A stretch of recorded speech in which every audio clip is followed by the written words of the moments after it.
Hello students, I am Pratibha Baranwal. Today we will just discuss the second question of exercise 4.1 from the chapter Simple Equation.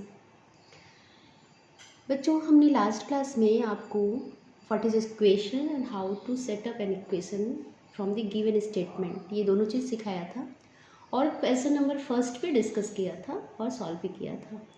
आज हम question number 2 करेंगे। Check whether the value given in the bracket is a solution to the given equation or not. बच्चों इसमें पूछा जा रहा है कि check whether the value given in the bracket में आप देख रहे हैं n is equal to 1 दिया है ना। This n is equal to 1 is the solution of the given equation. Equation क्या है यहाँ पे n plus 5 is equal to 19.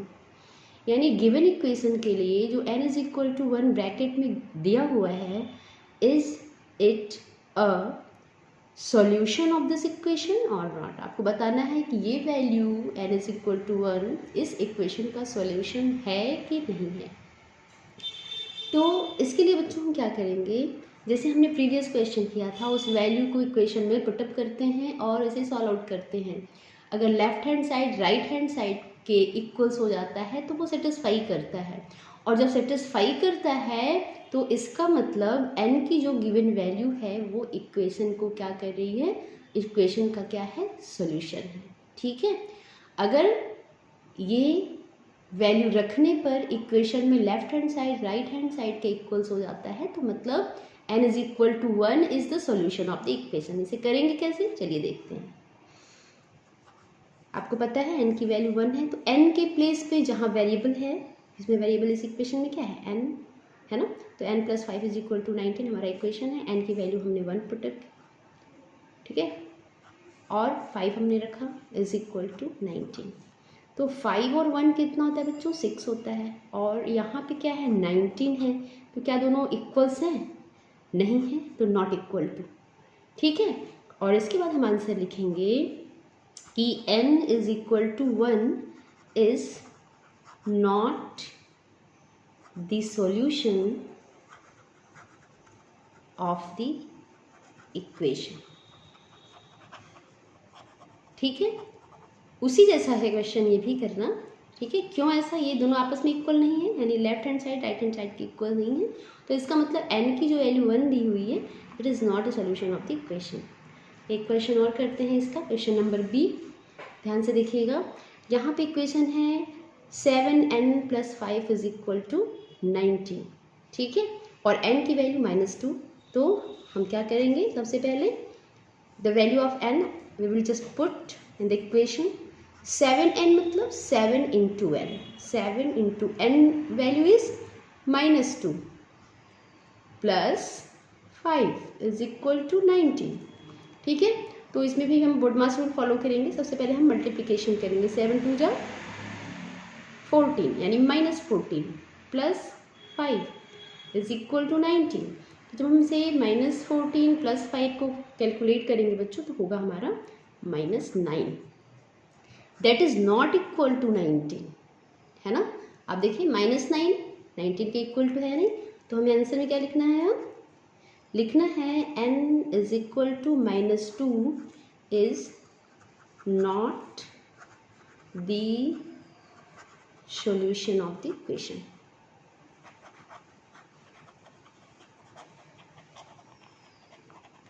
ठीक है बच्चों, तो इसी तरह से ये क्वेश्चन नंबर 2 आपको सॉल्व करना है।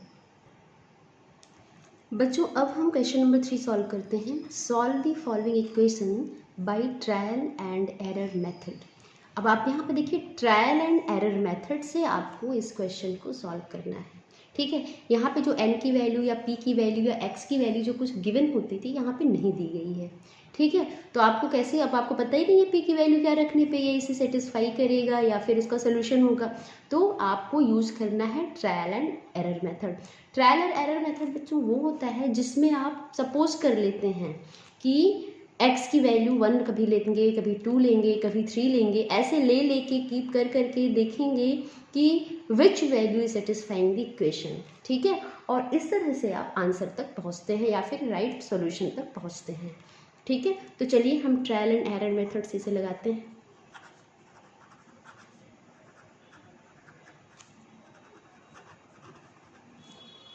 Trial and error method. तो सबसे पहले हम लिखेंगे if p is equal to, ये इक्वेशन हमारा यही है, अगर हम p को 1 मानते हैं then 5p + 2 is equal to 17। ठीक है, देखिए 5p + 2 इज इक्वल टू 17 ये इक्वेशन है। हमने p की वैल्यू 1 ट्राई कर रहे हैं हम, तो अगर हमने 1 रखा तो 5 इंटू p की value 1 plus 2 is equal to 17। 5 1 जा 5 + 2, 5 + 2 बच्चों कितना होगा, हो जाएगा ये 7, that is not equal to 17। तो ये हमारा ट्राई जो था ये नहीं हो पाएगा, इस ट्राई से हम सोल्यूशन तक नहीं पहुंच पाए।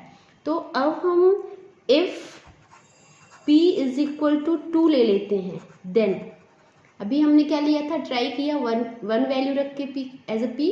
ठीक है, अब हम p की वैल्यू 2 रख के ट्राई करेंगे, हमारा इक्वेशन वही रहेगा 5p + 2 इज इक्वल टू 17। तो अब देखिए 5 इंटू पी की वैल्यू यहाँ पे हमने 2 मान ली है, 2 + 2 is equal to 17। 5 2 = 10 + 2 is equal to 17, 10 to 12। ठीक है, इज 12 इक्वल टू 17? नो। ठीक है, तो ये भी वैल्यू यानी p की वैल्यू 2 रखने पे भी ये इक्वेशन को सेटिस्फाई नहीं कर रहा है, यानी इसका ये सोल्यूशन नहीं है। ठीक है, अब हम p की वैल्यू क्या रखेंगे, if p is equal to 3, हमने p की वैल्यू 3 रख दी, देन 5p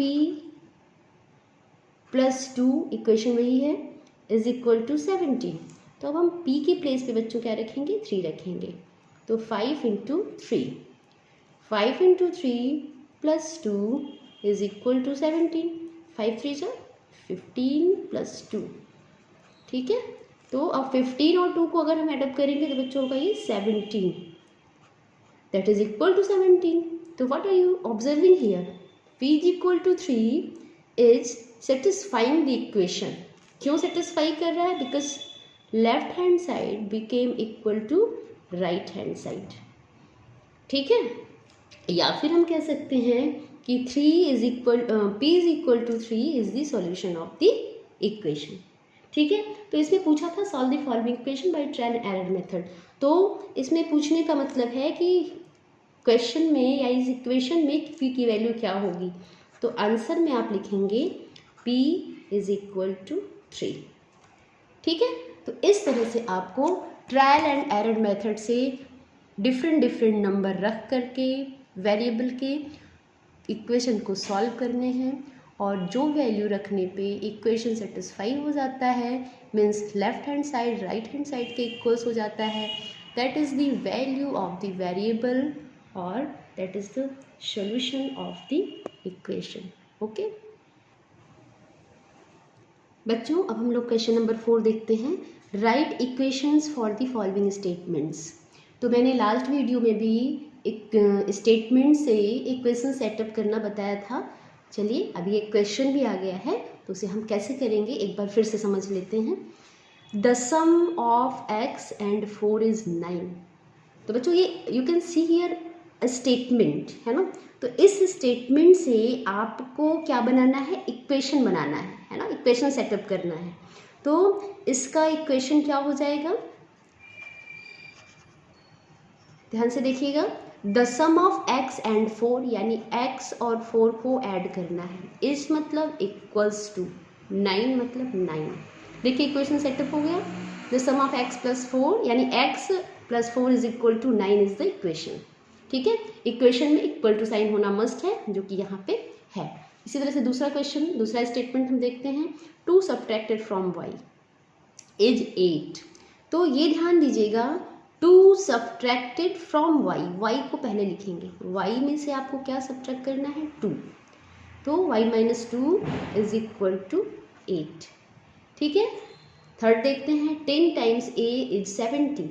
10 टाइम्स का मतलब 10 इंटू, ये ध्यान दीजिएगा आप, 10 टाइम्स का मतलब 10 इंटू 10 टाइम्स a यानी 10 into a is equal to 70, जिसे हम लिख सकते हैं 10a इज इक्वल टू 70। ठीक है, 10 इंटू ए तो 10a हो जाएगा। फिर इसी तरह से नेक्स्ट देखते हैं, the number b divided by 5 gives 6। ठीक है, द नंबर b को हमने डिवाइड किया किससे, 5 से। ठीक है, the number divided by 5 gives 6, gives का मतलब भी इज इक्वल टू 6। ठीक है, ये आपका 4 का इक्वेशन सेटअप हुआ। अब हम क्वेश्चन नंबर 5 देखते हैं। क्वेश्चन नंबर 5 में 3/4 of a number t is 15। 3/4 का मतलब समझिए 3/4। 3/4 का मतलब 3/4, ऑफ का मतलब आप जानते हैं इंटू अ नंबर t हमने लिखा, तो 3/4 इंटू t इज मतलब equals to 15।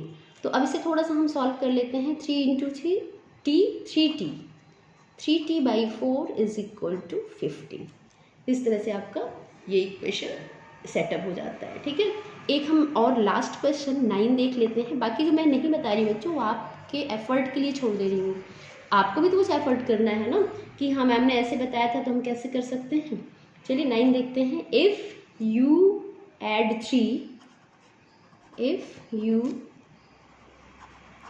3 to 1/3 of z, 1/3 of z, you get 30, you get 30।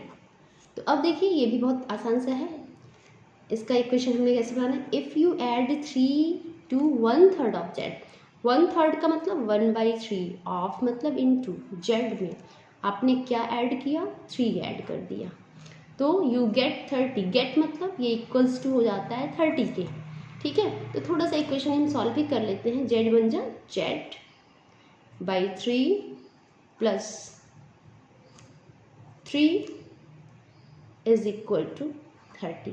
तो ये आपका एक एकदम से कंप्लीट इक्वेशन बन जाता है। देखिए कैसे हमने किया। अच्छा बच्चों, ये एक बात हमेशा ध्यान रखिएगा, जब भी हम इक्वेशन बनाते हैं तो जेड जब भी लिखते हैं 2 की तरह मत लिखिएगा, इससे कन्फ्यूज़न होगा। टी जो है लाइन खींच के मत काटिएगा, प्लस का कन्फ्यूज़न हो सकता है ना, है ना। तो ये इस बी जो है एकदम ऐसे मत बनाइएगा, है ना। तो ये सारी चीज़ों का ध्यान देना है। जब हम अलजेब्रिक एक्सप्रेशन या इक्वेशन पढ़ेंगे, वेरिएबल्स को यूज़ करेंगे, तो हम जेड थोड़ा सा एकदम ऐसा बनाएंगे कि जेड क्लियर रहे सभी को, आपको भी और हमें भी। ठीक है, तो z/3 + 3 is equal to 30 is the equation for the statement if you add 3 to 1/3 of z you get 30। बच्चों अब हम लोग क्वेश्चन नंबर 5 देखते हैं। Right the following equations in statement form. अभी आपको क्या था, लास्ट क्वेश्चन में आपको स्टेटमेंट दिया, आपको इक्वेशन सेटअप करना था। अभी आपको इक्वेशन दिया जा रहा है। You are to just write the statement for the given statement, given equation। ठीक है, तो ये जो इक्वेशन दिया है इसके लिए आपको क्या लिखना है, स्टेटमेंट फॉर्म में इन्हें लिखना है। तो चलिए देखते हैं इसका स्टेटमेंट फॉर्म कैसे होगा। आप देख रहे हैं p + 4 इज इक्वल टू 15। तो हम लिखेंगे यहाँ पे कि the sum of a number 4 या फिर a number p and 4 is equal to 15। तो लिखेंगे the some.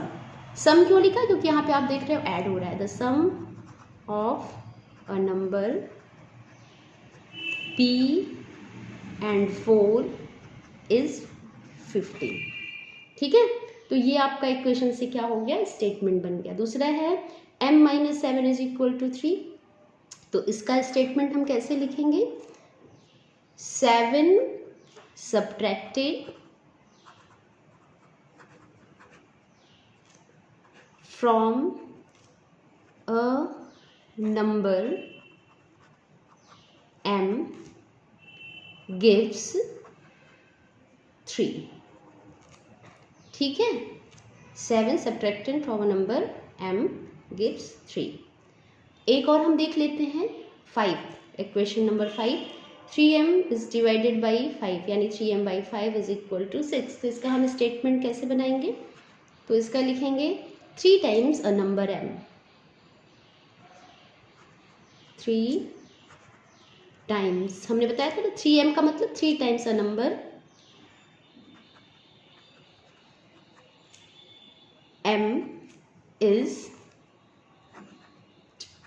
Divided by 5 gives 6 या इज इक्वल टू 6, ऐसे हम कर लेंगे। तो बच्चों ये हमने 3 आपको डिफरेंट टाइप के इक्वेशन को स्टेटमेंट में कन्वर्ट करके या स्टेटमेंट फॉर्म में लिख करके दिखाया है। इसी तरह से आप जो रिमेनिंग क्वेश्चंस हैं उसे आप सेल्फ करेंगे और इस तरह से आप इसे एक्सरसाइज को कंप्लीट करेंगे।